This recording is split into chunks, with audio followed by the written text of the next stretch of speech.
This is the Marriage, Kids, and Money podcast with Andy Hill.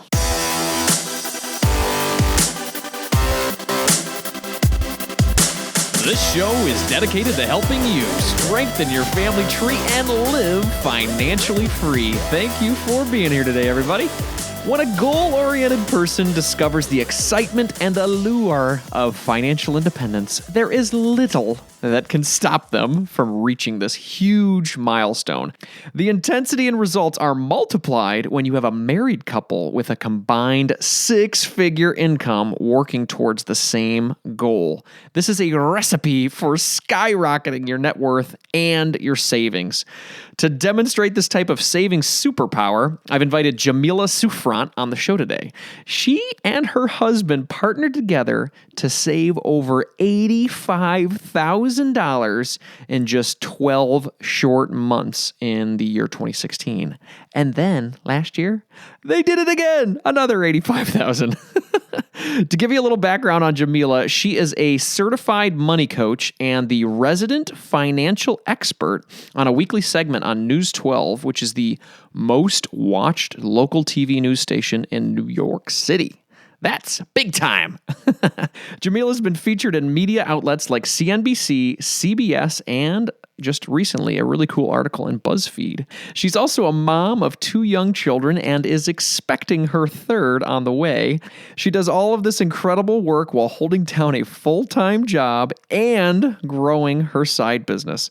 During our chat today, we review how she's been so successful in growing her income and building her savings. We also discuss how the women in her family influenced her drive for saving, investing, and entrepreneurship. After our time with Jamila, we're highlighting another Money Master of the Week. But first up, let's get inspired to save and reach financial independence with money coach Jamila Souffrant. How's it going, Jamila? It's going great, Andy. How are you? I am great. I'm so excited to talk to you. This is a lot of fun. Yeah, I'm excited. Excellent. Well, could you tell us a little bit about yourself and where you focus with Journey to Launch? Sure. So I'm Jamila Souffrant, blogger, podcaster, money coach at Journey to Launch.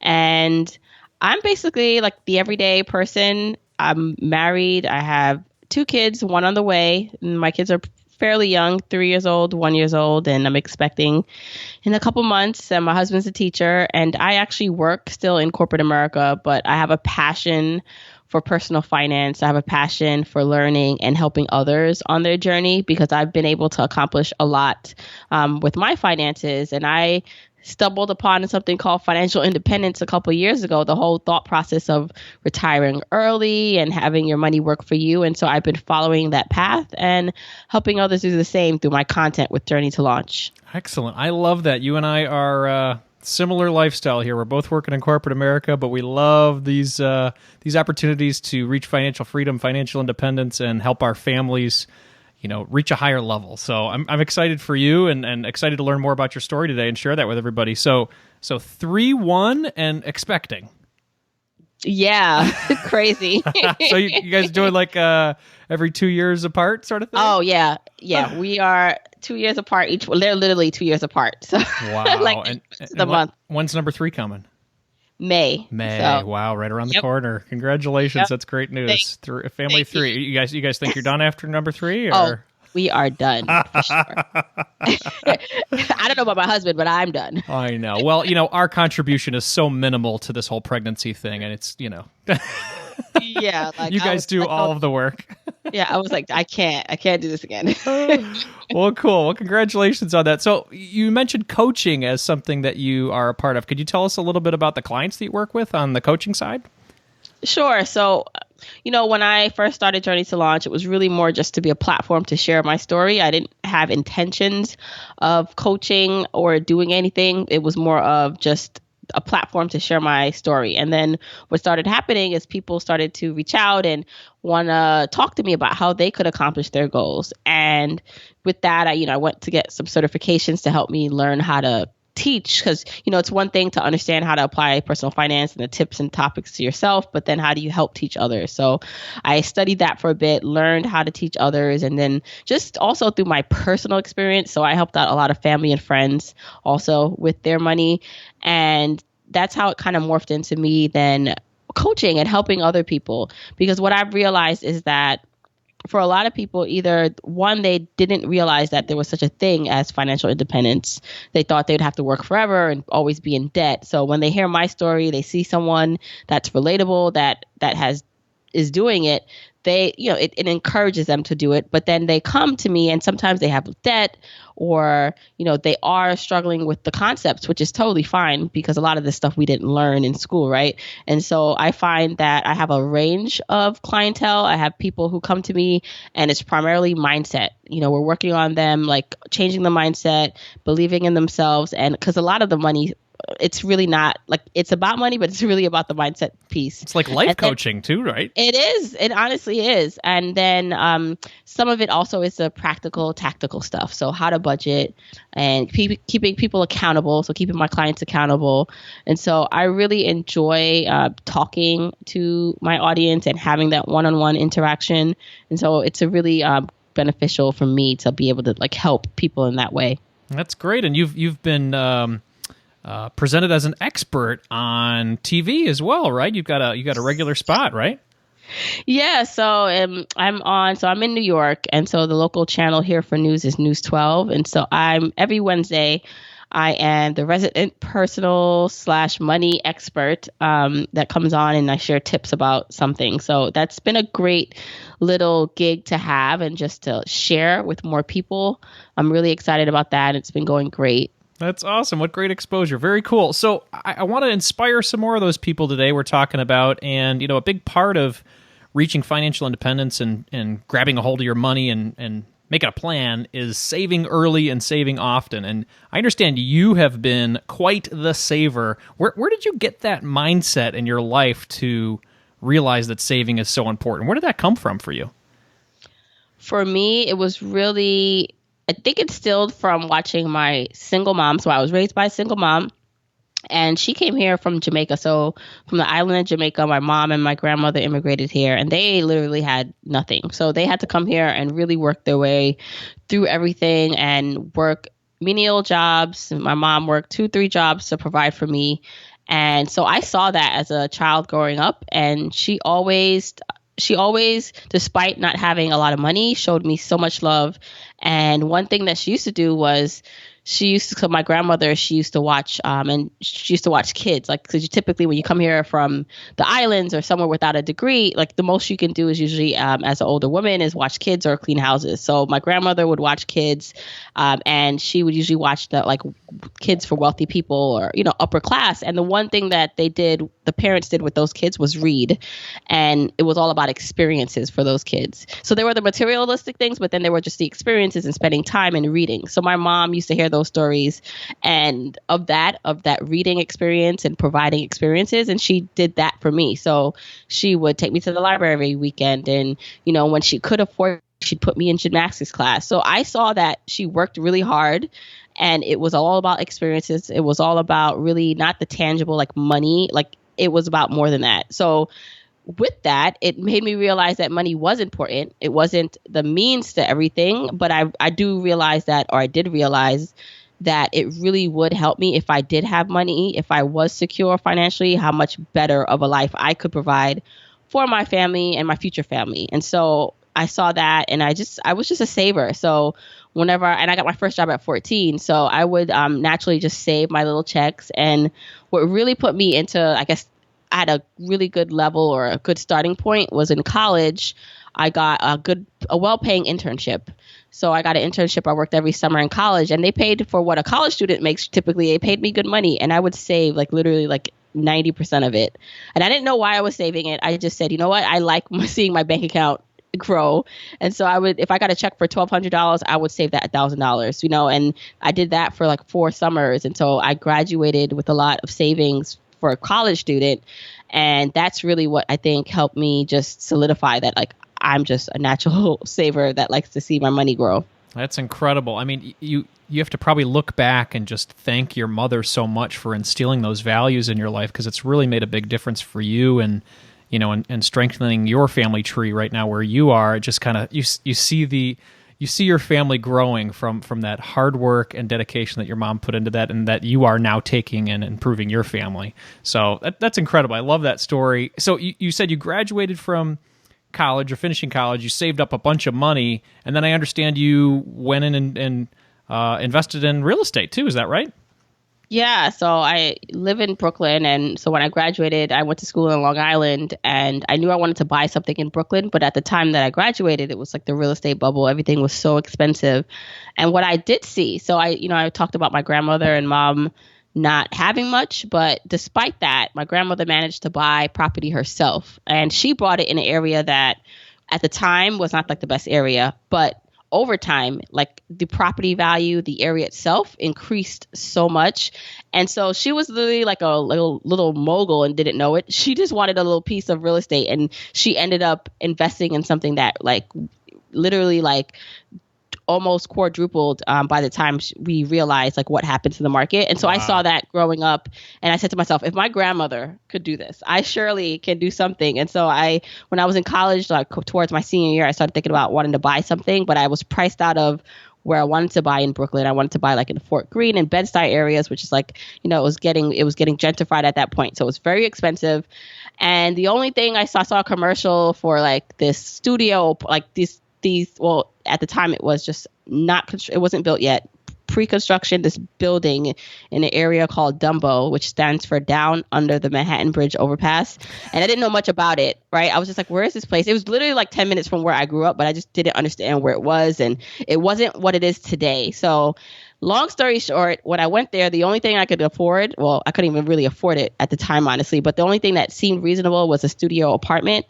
And so I put my money down for a studio, and it took 2 years to build. And so I had 2 more years to save up for everything else. So for the remaining down payment and closing cost.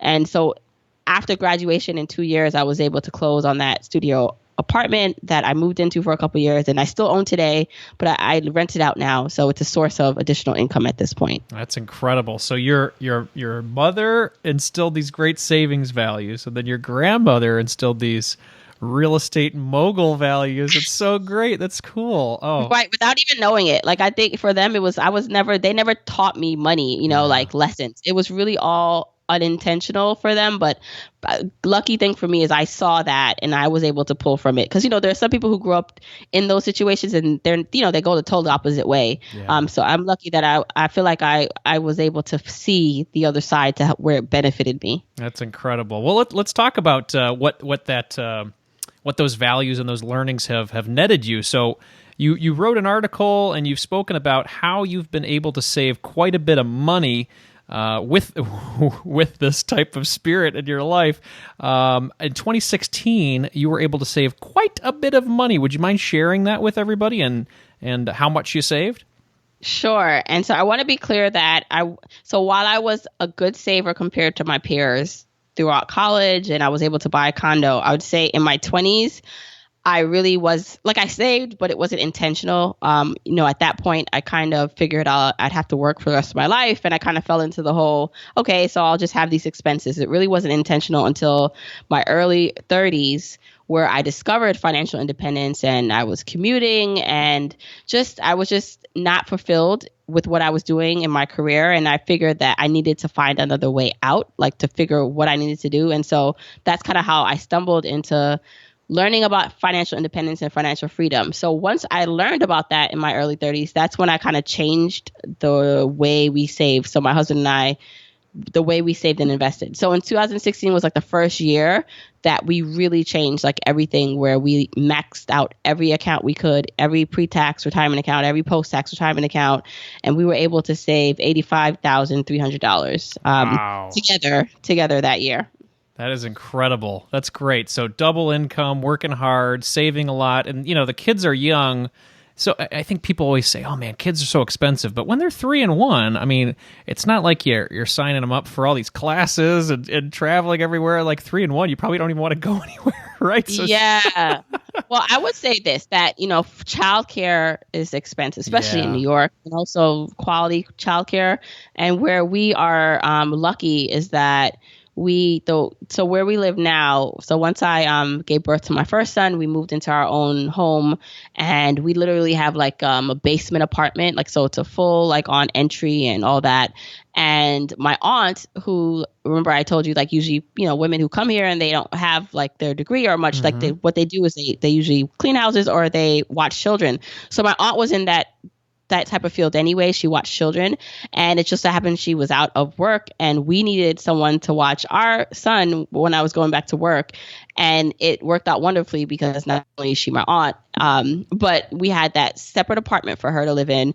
And so we are able to subsidize a bit of what we would typically pay for like market daycare or, expenses, because we have, we employ her, or we have her watch our kids. She gets paid still, but then, there's a trade-off because then she's able to have her own place. So it works out wonderfully. So I will say that that's the caveat, is that for some people with kids, especially in like a high cost of living area, daycare or while the two parents work can be very, very expensive. Well, I think that's a great situation. You are just demonstrating on this conversation, that family means so much in your life, and that's awesome, because that's a great way to go. And, for this family you have in Jamaica, do you guys get to go down there every once in a while during these nasty winters of ours, or is anybody still down there? Yeah, I have. Well, so I haven't been in a couple years, but just because traveling with kids, like you said, there's just not fun. So, but I have brothers down there. I have my grandmother, my other grandmother that's down there. I have family there, but I don't get to go as often as I'd like, but I'm hoping, in the next 2 years we get to go back. That's great. So let's talk about saving. We hear the word saving. What does that mean? What does saving mean to you? You said you saved $85,300 in 2016. What does saving mean? Right. So we counted towards that, like what we put into our retirement accounts. And so my husband is a teacher, and he has access to 2 pre-tax retirement accounts. So he has access to a 403B and a 457 plan.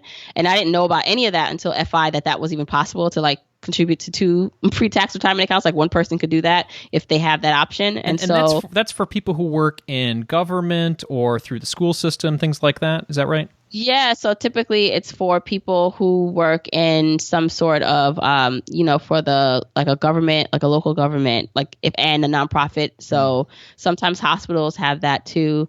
It all depends to check, but typically teachers, you have that option. If you're a teacher, you have through your school system, through your 403B account, and then your city or state typically has like a 457 plan that also helps. And city or government workers also additionally save.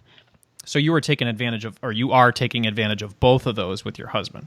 Yeah, so we discovered that we can do that, and so that $85,000, really almost half of that was pre-tax retirement accounts. So we were able to max out my 401k, then max out his, or nearly max out his 457 plan and his 403B plan. And I did, and for just a simplification of everything, we counted so we did backdoor Roth IRAs. Okay. So we maxed those out. Everybody or each person gets $5,500. Can you tell people what a backdoor Roth IRA is, or how you guys did that this year or last year? Sure. So typically with the Roth IRA, everyone has access to a Roth IRA if you're under a certain income limit. Mm-hmm. And so because we fell out or we made more than that income limit, you can do something called a backdoor Roth IRA, and it's legal. It's not illegal. Right. It sounds like it's illegal, but it's not. Yeah, right? I know, right? It's a tax. It's basically a tax loophole. And again, this is one of the things that I find that the wealthy people do that a lot, right? They find ways to make tax law and things work for them. Mm-hmm. So it's one of those things, if you don't know it, then you won't know how to do this stuff. But basically what you do is, if you are outside of the income limit, you can do something called a backdoor Roth IRA, which is where you fund a traditional RRA, but then roll it into a Roth IRA, really quickly. So like the next day or the same day. And again, it's legal. That's just a loophole that the tax system provides for you to take advantage of. Right. So that's after tax retirement accounts, basically. And then some of that money also was made up of, we funded 529 accounts for our 2 sons at the time.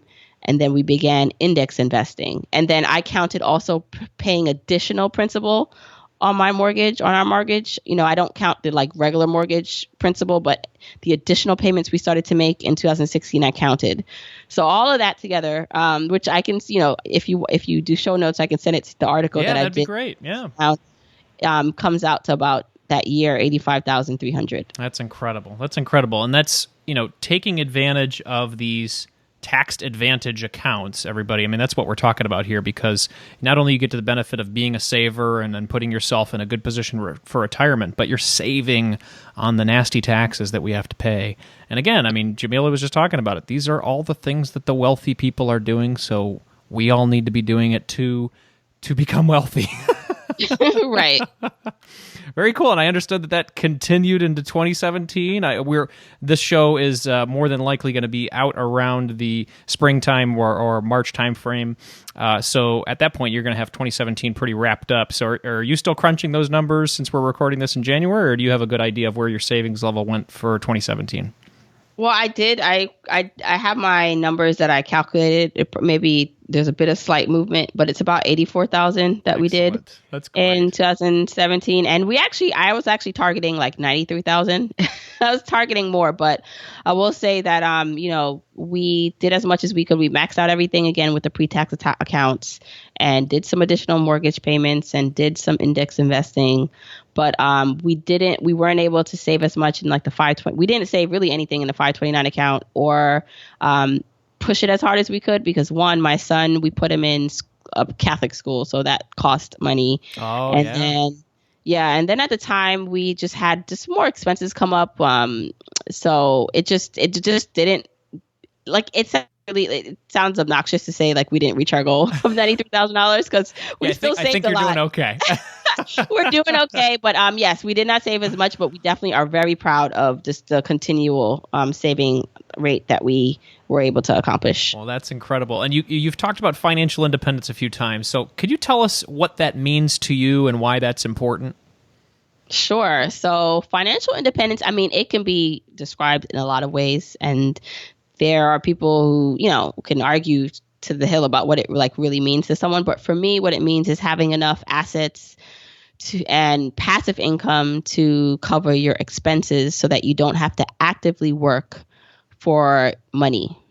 And it's important to me because while I value work, so the idea isn't for me to retire or not work forever, because I would go crazy, right? It's more about not being dependent on an employer or someone that can just pull the rug from under my feet, and then I'd be stuck or just destitute. And so for me, it's really important that I create that situation, especially being a mom. And this is why I think for me, it really kicked everything into high gear, because once I became a mom and realized how much time I was having to spend away from my kids, and that I still have to spend, because I'm still working, spend away from my kids, and they're pretty young, and having to ask for time off and the commute. So the other thing I didn't mention yet is my commute is really insane. It's about an hour and a half on a good day, one way. And so for me, I just don't want to do this or do that. I don't want to have to do it for years to come. I want to have the option that if I wanted to walk away, or if I wanted to spend more time with my kids, which is what, ultimately is what I want to do, I want to be able to do that. So that's why it's super, super important for me to figure out a way to reach financial independence, or at least figure out a way to do what I love, which is Journey to Launch, and help others, serve others while doing that, while still trying to reach my goals of financial independence. Do you have some high-interest student loans that are dragging down your savings goals? Our sponsor, Student Loan Hero, could be your ticket to clobbering those loans much faster. This company specializes in refinancing and consolidating student debt by partnering up with the best banks out there. You could save tens of thousands of dollars and eliminate those loans a lot sooner. A great place to start is with their helpful calculators they have on their site. By inserting your current loan info and then the competitive rate you'd be getting from a partner like SoFi, you'd get a snapshot of how much you'd save going through the refi process. It's pretty surprising how much you can save, people. I would totally check it out. Less loans, more savings, and that will equate to a happier you. Go to studentloanhero.com to learn more, or check out the link in the show notes of this show. 74% of Americans have no individual life insurance. Only 36% of Americans with children under 18 have end-of-life documents in place, including a will and guardianship for their children. That is too many people, in my opinion, that are leaving these important family financial issues up to chance. Time and money are usually the biggest excuses for not completing these important tasks. Tomorrow.me is taking care of both of those excuses today. They have developed a simple app-based system that helps you create your legal will for free. And then by using that same information you've put into Tomorrow to create the will, they recommend an appropriate amount of life insurance that will take care of you and your family should the unexpected strike. No more excuses, no more delays. Protect your family today with Tomorrow.me. Visit Tomorrow.me/Andy and get your legal will made today for free. They're on a mission to help every family with the legal and financial tools to plan and grow a secure financial future. That's Tomorrow.me/Andy. Now let's jump back to the show. How are you planning to do this? How are you planning to reach financial independence? And I guess where are you in this process as well? Mm-hmm. So when I first started, my initial plan was to do it by the time I reached 40. And I also like to clarify that in our financial independence plan, my husband is still going to work, and that's because he wants to. I'm not making him work. But I know sometimes people look at it as both the people, they're both working towards it. But, he's a teacher. He enjoys what he does, and he gets the summers off. Like for him, he's happy to be out the house and not with our crazy kids, on a day-to-day basis. Like for him, like that's like his passion. And so he's fine with that. So what it involves is what I thought it involved was us working aggressively, saving aggressively for 6 years to the point where we'd have enough saved up to almost put our investments on autopilot. Like if we never invested again after the age of 40, like it will grow to beyond what we needed. And then because my husband would still be working, we'd really be only needing to live off of his income. Mm-hmm. But I would say that because he's a teacher in New York City, for us, and we have a mortgage still. So one of our goals was to pay off that mortgage so that's our biggest expense. And so if we were able to get rid of that, then we'd be able to comfortably live on his income. And then I would still, follow my passions, hopefully do Journey to Launch full time. And if I made money, great. But it wouldn't be something where it's like, I have to go back to work. I have to make money, because we'd have our investments working for us and growing, but we'd be living on his income. And then hopefully I'd be, bringing in supplemental income, if not replacing my corporate income at some point. That's great. And you said, so your plan was 6 years, and now where do you think you are? So my plan was 6 years, and I would say that right now we're pivoting a bit because I'm pregnant with, the 2 kids, and I don't know if I can last 6 years. Yeah. And so, I don't know exactly how long I have left in me to do what I'm doing, but I do know that it's not sustainable. Working full time, the commute, the kids, and Journey, as you have your business, like yep. It's a full-time job too. Mm-hmm. So it's a lot. So what I'm primarily focusing on now is building up my FU money. Yep. So tell people what that is. So essentially it is just a reserve, a cash reserve or funds that are accessible to you, where if you needed to leave your current situation, your job or whatever, you have the room to do that. So for us right now, it's about just saving as much cash and money into accessible accounts as possible. So that way, when the time comes, if I said before the 6 year mark, if the time comes where I say to myself or say to my husband, look, I cannot do this anymore.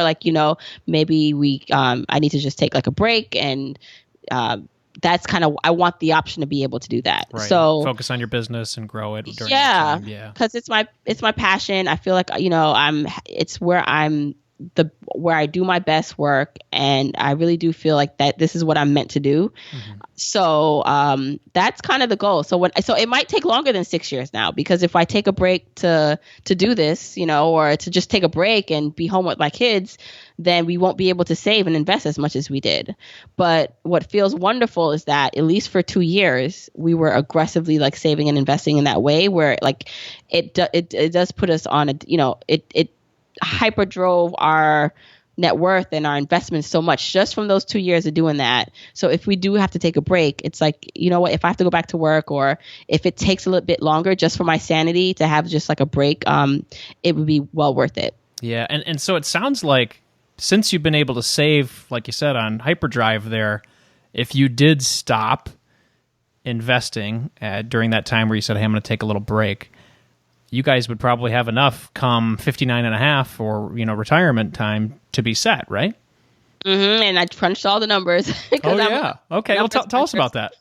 With my spreadsheet. So, and again, there's just some things too, just to like, out of respect for my current situation, like I can't really, talk about too much, because I do enjoy, I do respect and enjoy who I work with and my employer.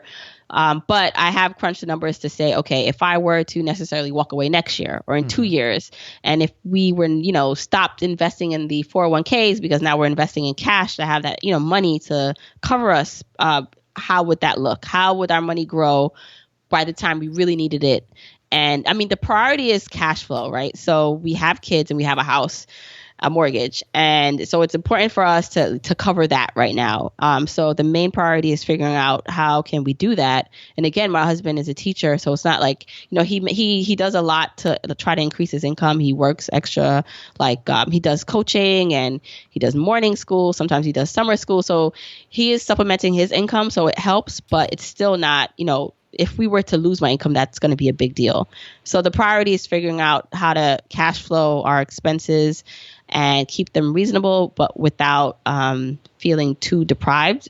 But yet it's necessary if that's what if we think it's important for me to be able to take that break. Well, these are incredible goals, and they're inspiring to me, and I'm sure to a lot of people out there too. So let's assume you guys get to that point and you're financially independent. Your husband keeps on working because he enjoys it.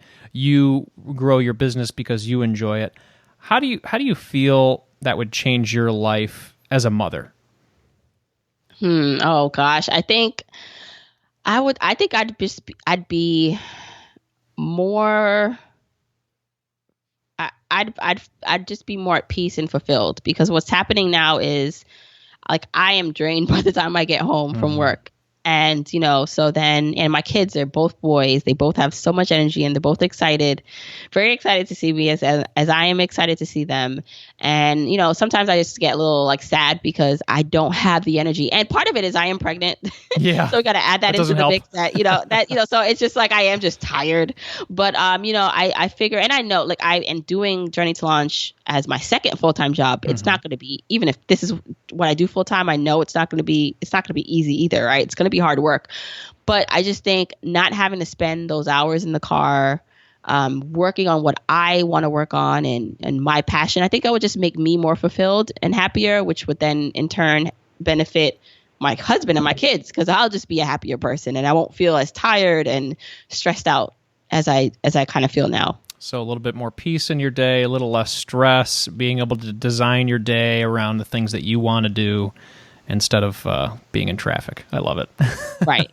Well, I would say this, the traffic, that's how I found podcasts. Is I spend so much time in my car that I listen to so many podcasts, and that's how I found out about like financial independence and personal finance. So I would say that it's definitely, I learned a lot and it inspired me to start my own podcast. So, but I think I paid my dues in that area. You're good now. You'll listen to them on your own time. Yeah.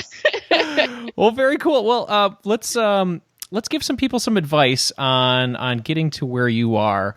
I always like to ask, more often than not, there's a book that kind of influenced you to kind of get you into the financial independence journey, as well as just your savings journey. I understand your mother was very influential in that, and your grandmother as well. Was there any books that you read that kind of jumped you into financial independence, or just your ability to save like you have?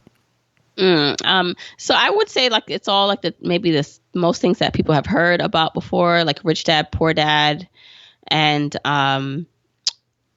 like those kind of books. But I would say a book that I actually read recently or a couple years ago, which I thought really just drove home the point, was by Thomas Stanley, Stop Acting Rich. Yeah, I like that one. And yeah, so I thought that was pretty cool because it just showed that, in society, there's so many people who are pretending to be or trying to simulate looking like they have money when really the wealthy people or people who have money don't. You can barely tell. So I just love that because it really just drives home the point of if you're going to spend on things, which is, I'm not super, super frugal. We're not a super like frugal family, but we do watch how we spend. It's just that you can buy things and enjoy things. Just understand that why you're doing it. Are you doing it because there's a lack of security? There's a lack of just how you feel about yourself and you want to impress others and you think it gives you value, or do you want to do it because you want to do it? Because if it's really to impress other people or to give yourself worth, like that's the wrong way to go about it, because you don't need those things to give you that. Absolutely. That's a great book and great advice there. If people could take one action away from today to become a crazy saver like you have, what's one action that you could leave with them today, and maybe that would head them on that journey to financial independence like you have? I would say, so depending on your investment, if you work at a job and you have a 401k, or if you're in a case where you have access to a 403b or 457 plan, and they have good options, right? Because like some accounts or some retirement plans, like they're like the fees are crazy or whatever. But in our case, we have actually access to funds with like low fees, and they're pretty good. So if you can figure out that you have access to like a 401k or a pre-tax retirement account that's pretty decent, then just look into like the benefits of trying to max that out as much as possible. Like to me, the goal, and I understand again that not everyone, has the income to do this, but if you're making a certain amount and you can actually like max out your like pre-tax retirement account and like a Roth IRA, like that is an amazing like goal to have. And imagine like just two people, like, so you have a household of two adults doing that, like that sets you so far ahead. So in order to do that, though, you would have to budget and understand now, okay, where is my money going? What am I willing to sort of cut back or give up in order to make this possible? Yeah, that's a good point. I mean, it sounds real nice. Yeah, just max it out, right? But there's those steps that you have to take in order to realize, hey, in order to make this happen, I need to see how I'm spending my money currently, and then see what I can cut back on in order to, plan for tomorrow. Because a lot of people are living for today, and that's okay. But, retirement's going to be right around the corner, and you're either going to have the money to enjoy it, or you're going to work until you're 80, right? And it's about finding that balance. I mean, I when I brought this idea to my husband, I mean, it's not like he was like, yeah, let's do this. Like it was kind of a shock for him because we weren't saving as much and we had more disposable income before. And so the questions I asked him were, what type of lifestyle would make you happy now? So what are the things that you do value spending on? And for us, it's not now because it's cold and it's crazy outside, but in New York, but when it's nice outside, we enjoy going out to eat, but again, we have kids, so that helps us not go because they're crazy. Right. But for us, it was still kind of going out and enjoying, mojitos, right, at our favorite little outdoor place, right? So things like that make us we have fun doing that. And so we wanted to make sure in our budget we still had like room to still go out and enjoy those things. But then on the other hand, I asked him, okay, but what type of lifestyle do you foresee us having where, when we're older, like, because he has the option to actually retire at 55, which is still earlier than the standard age. Yeah. And get a pension, and so on top of all of what we're doing. And so for him, it was like he would like to be comfortable and travel and do all these things. So it's just like finding that balance of, okay, let's live a good life now reasonably and set ourselves up to live a good life later, right? Let's not like rob from either side. Let's try to balance and do both. That's a great advice, and I love how you position that too with your husband about not just saying, hey, here's something that I listened to a podcast on and read some books on, let's do it, honey, because that never works. You talk to him about what's important to him and what kind of life he envisions his perfect day. What is your perfect day, honey? And it sounds like you guys had those conversations, and that kind of inspired him to jump along this journey with you. So super, super great advice. Thank you so much for joining us, Jamila. Where can people follow you and learn more about your journey to launch? Sure. So you can listen to my podcast, Journey to Launch. It's on iTunes, YouTube. It's anywhere where you listen to podcasts, Stitcher. And you can go to my site, journeytolaunch.com, and check out my blog. I haven't been able to write as much lately, but I want to get back into that hopefully this year. Also, I'm on all social media as Journey to Launch. So Twitter, Facebook, Instagram, Journey to Launch. And then I have a private Facebook group if you want to come over and connect with me a bit more on Facebook. Journey to Launch. You can just type that in Facebook or go to journeytolaunch.com/community. Excellent. Well, I'll put all that information in the show notes. And everybody, just to let you know, Jamila's podcast is awesome. Not only is she sharing great information like what she shared today, but she also interviews experts that are experts in how to get a side hustle going, how to save like she is, how to plan for financial independence. It's all really inspiring stuff, so I definitely check it out, and I will put it in the show notes. So thank you so much, Jamila. I really appreciate you joining us today, and you have a great evening. Thanks so much, Andy.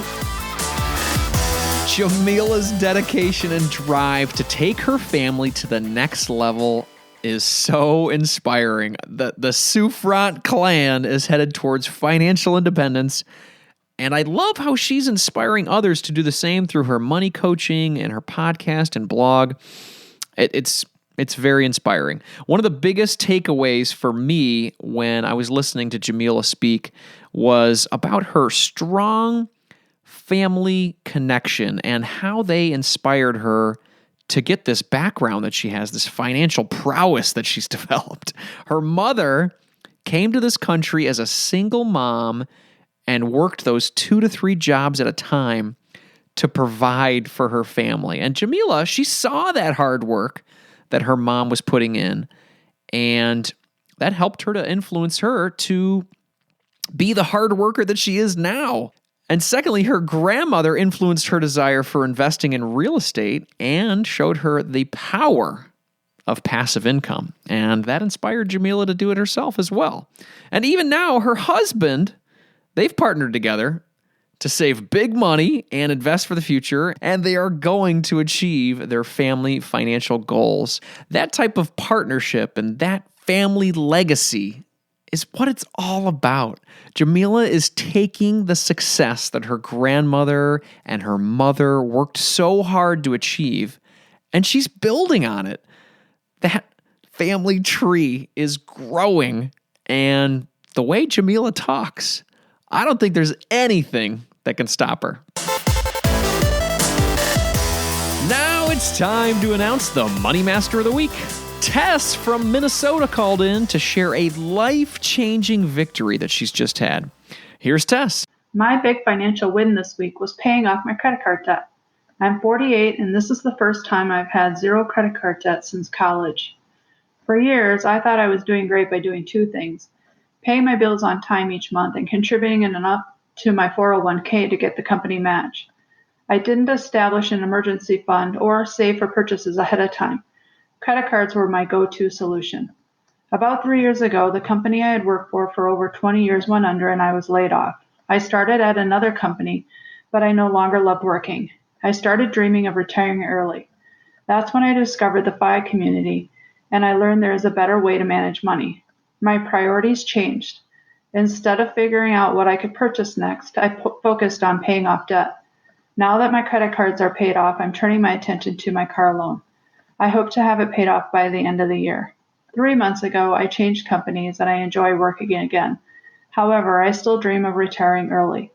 If you're interested in following my financial progress, feel free to visit ahavestick.com. Being part of the FI community helps me stay motivated. Thanks, Andy, for your support. The financial independence, or FI community, as Tess put it, is growing, and Tess is in. She is in. She's all in. She's done with living for today and settling for mediocre. She's done with credit card debt and ready to take on that car loan. Just like Jamila, Tess is laser focused on her goals, and there's nothing that can stop her either. As you heard from Tess, you can follow her on her debt destruction path at ahalfstick.com. Tess, thanks so much for connecting, and congratulations for being our Money Master of the Week. Do you have a financial victory that you want to share on the show? Please email me at andy@marriagekidsandmoney.com or leave me a voicemail at marriagekidsandmoney.com/voicemail. Additionally, if you have any questions that you would like to feature on this show, I would love to help you. Those shows have been extremely popular. We've been doing those at the first show of the month, first Monday of the month. And we've been answering, I think it's about 5 now we've featured. So I would love to continue to do that.